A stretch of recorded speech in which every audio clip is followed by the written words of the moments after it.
I watched my best friend throw away the future he spent years building.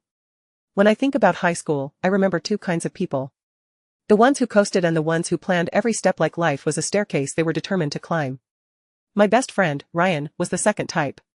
He always carried a notebook filled with goals, deadlines, scholarship information, and anything else he thought would keep him ahead. He volunteered on weekends, captained the debate team, and somehow managed to stay popular without ever being fake. Teachers bragged about him as if they had personally discovered a hidden talent. He talked a lot about Stanford. He said he could picture himself walking across the campus with a coffee in one hand and a portfolio in the other. It never sounded like a dream. It sounded like a memory from his future that he was already certain would happen. During senior year, something changed. It did not happen suddenly. It happened quietly, like a leak that no one notices until the ceiling finally collapses. He started skipping meetings and workouts. His planner disappeared from his bag.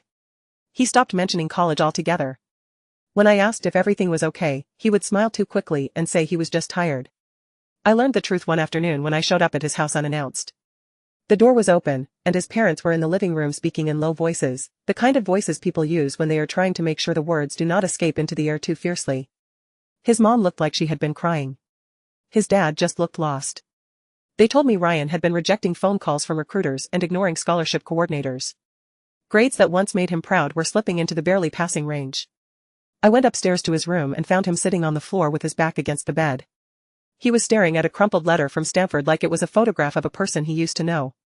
He told me he had been accepted. He told me he had known for weeks. Then he said he was not going.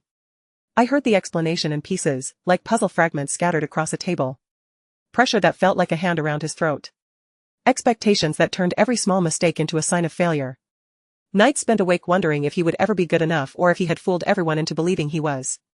The future he once chased suddenly terrified him, and the more he thought about it, the more he wanted to run in the opposite direction.